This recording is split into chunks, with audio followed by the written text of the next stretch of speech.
Shalom, damai di hati. Jumpa lagi dengan saya, Pendeta Fatmawati Manto Oro, bersama dengan tim multimedia Marturia Jemaat Gemim Bukit Kasih Girian Permai.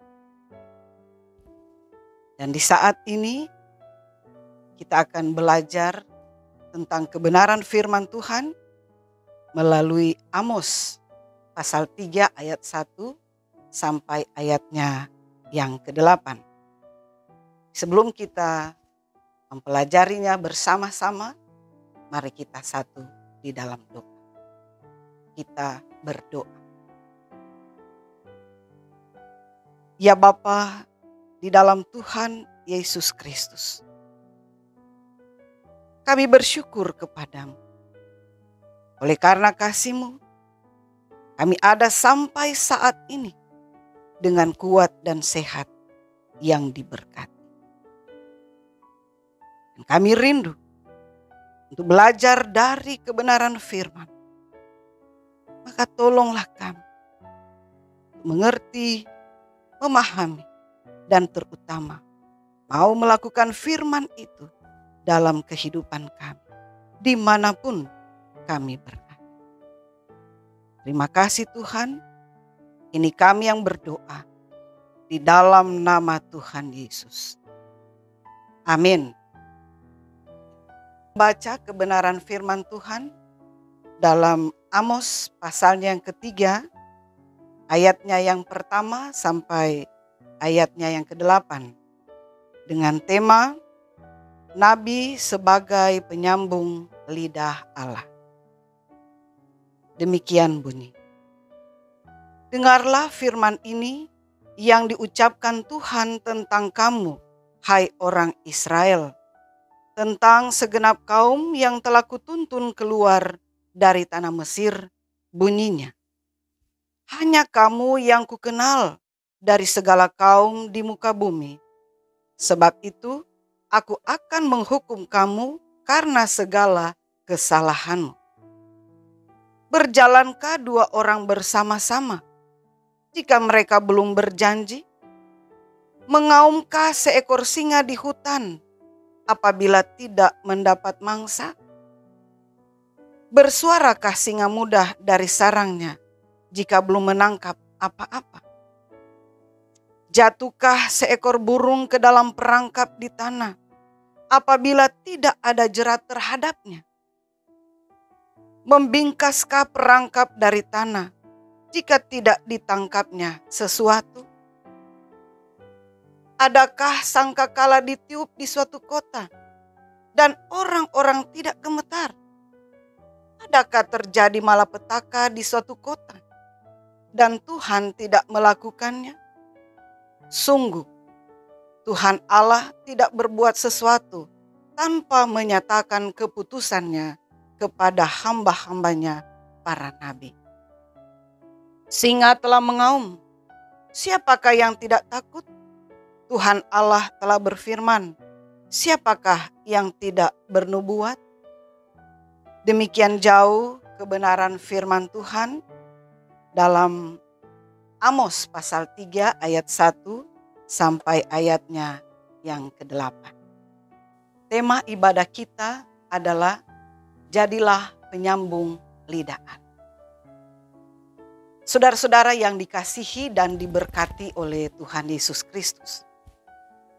Lidah adalah salah satu panca indera yang memiliki fungsi sebagai alat pengecap, membantu mengunyah makanan, membantu untuk menelan, membantu untuk menghisap, membantu untuk menyentuh, melindungi mulut dari kuman, dan juga membantu kita untuk berkomunikasi.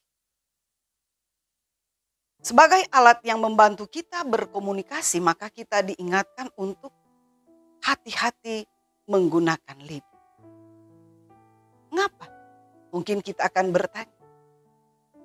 Karena dengan lidah kita bisa mendamaikan. Kita bisa mempersatukan. Dan kita dapat membuat orang tersenyum.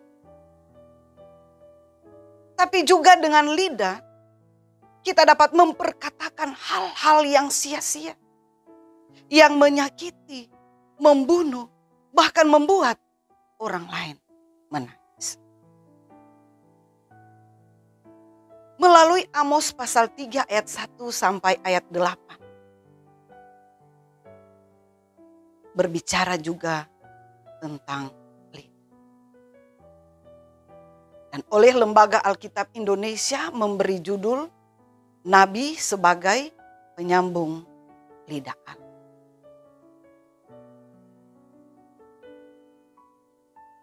Sebagai penyambung lidah Allah,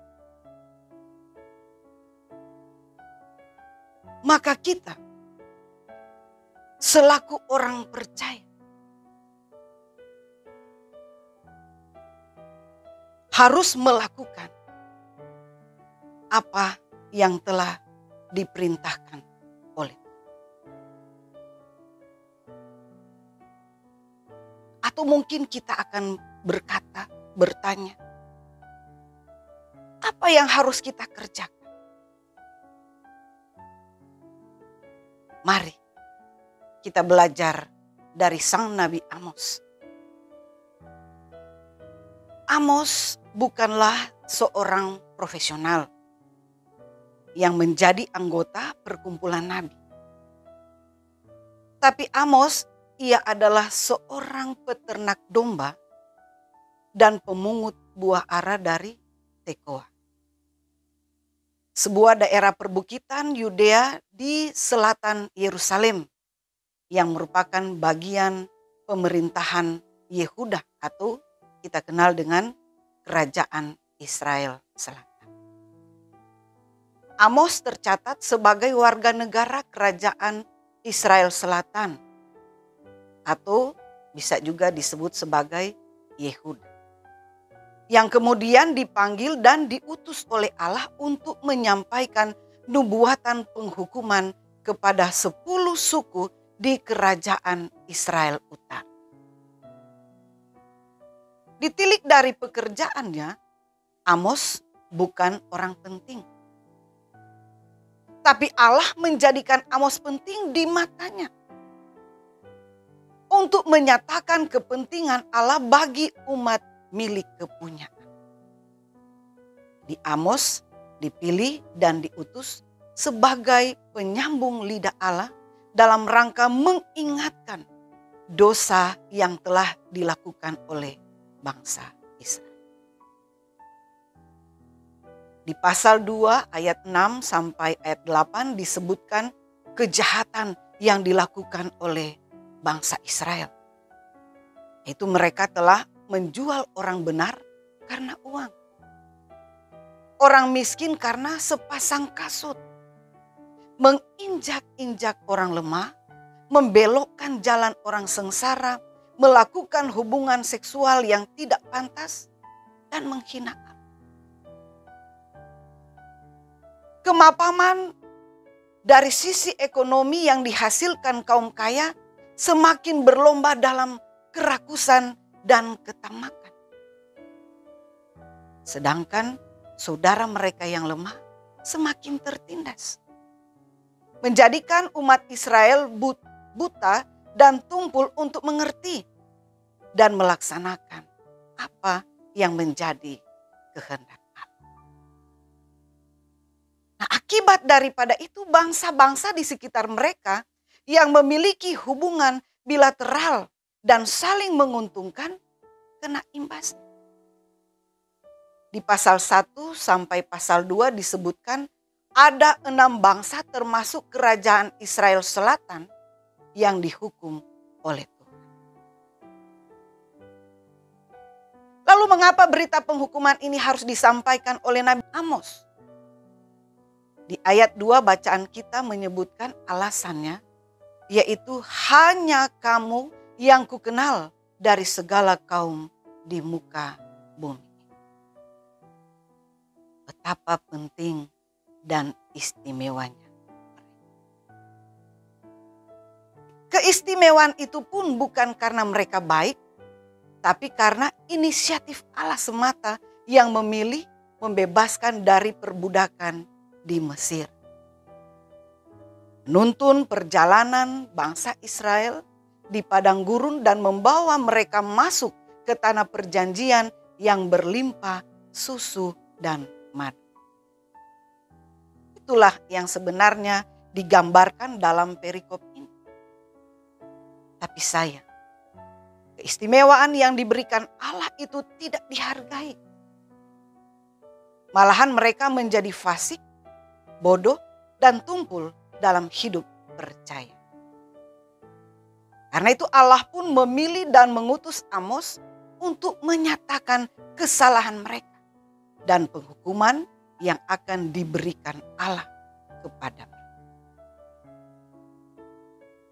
Jadi pertanyaan buat kita, apakah orang seperti Amos yang biasa-biasa saja dan tidak terpandang bisa dengan segera diterima oleh umat Israel di utara? Apakah mereka mau mendengarkan berita yang disampaikan oleh Amos? Jawabnya belum tentu. Sebab pasti ada reaksi yang kemudian berkata, "Sapa songana, kong sok kase nasehat patorang." Atau kata-kata, "Dari mana ngana, bakaca kua." Tapi saudara, Amos terus melangkah untuk mengerjakan pekerjaan Allah, menjadi penyambung lidah. Amos lebih taat dan takut kepada Tuhan Allah daripada taat dan takut pada manusia. Amos pun membuktikan kehadiran dirinya dengan mengatakan bahwa ia diutus oleh Tuhan. Saudara-saudara yang dikasihi dan yang diberkati oleh Tuhan Yesus Kristus.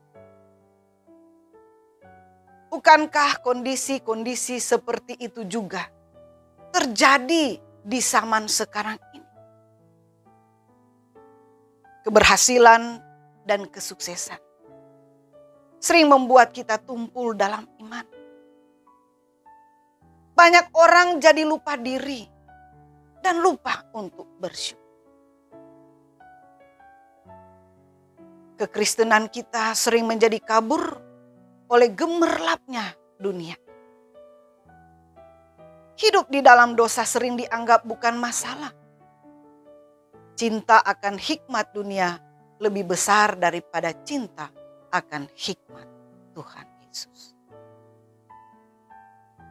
Di tengah kesesatan seperti inilah Allah menyatakan kebaikan melalui Yesus Kristus untuk mencari dan menyelamatkan kita sebagai umat milik kepunyaan.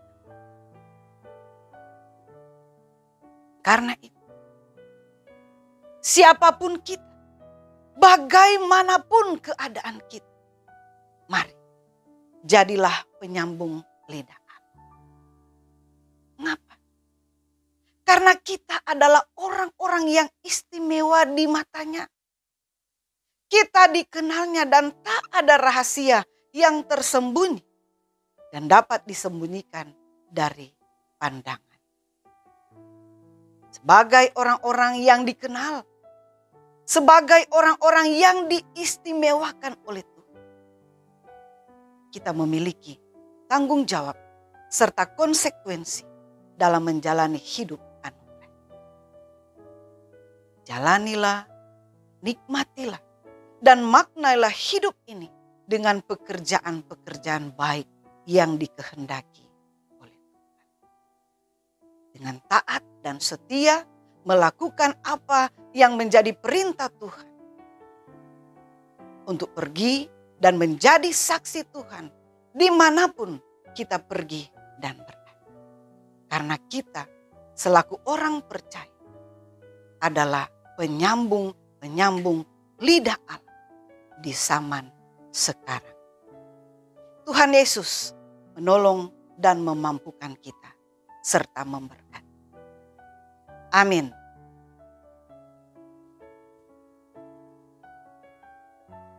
Mari kita satu di dalam doa, kita berdoa. Ya Tuhan Yesus, kami datang kepadamu. Kami berterima kasih sebab Engkau membentuk kami sejak dari kandungan ibu untuk menikmati semua kebaikan Tuhan. Kami berterima kasih Engkau mau menjadikan kami sebagai alat penyambung lidah-Mu untuk menyatakan apa yang menjadi kehendak Tuhan. Menghadirkan shalom Tuhan, menjadi contoh dan teladan seperti yang dilakukan oleh Nabi Amos. Untuk menyatakan ya di atas ya dan tidak di atas tidak. Sebagai umat ciptaan, kami selalu rindu mengerjakan apa yang Tuhan perintahkan dalam hidup. Walaupun kami menyadari bahwa sebagai manusia kami lemah, kami terbatas.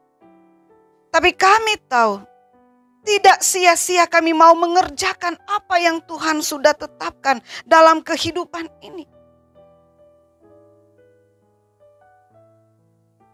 Karena sebagai orang percaya kami meyakini Tuhan tidak akan pernah membiarkan kami, Tuhan tidak akan meninggalkan kami untuk melangkah dalam kesendirian. Tapi Tuhan akan menolong kami dan memampukan kami untuk melakukan semuanya itu dalam pertolongan Roh-Mu yang kudus. Karena itu kami pun percaya bahwa berkat-berkat Tuhan akan selalu mengalir menjadi bagian dalam kehidupan kami yang tetap taat dan setia melakukan apa yang menjadi kehendak Tuhan. Tapi juga berkat-berkat Tuhan boleh menjadi bagian dalam kehidupan saudara-saudara kekasih kami yang boleh menyaksikan kebenaran firman Tuhan ini melalui channel YouTube Marturia Gemim Bukit Kasih Girian Permai.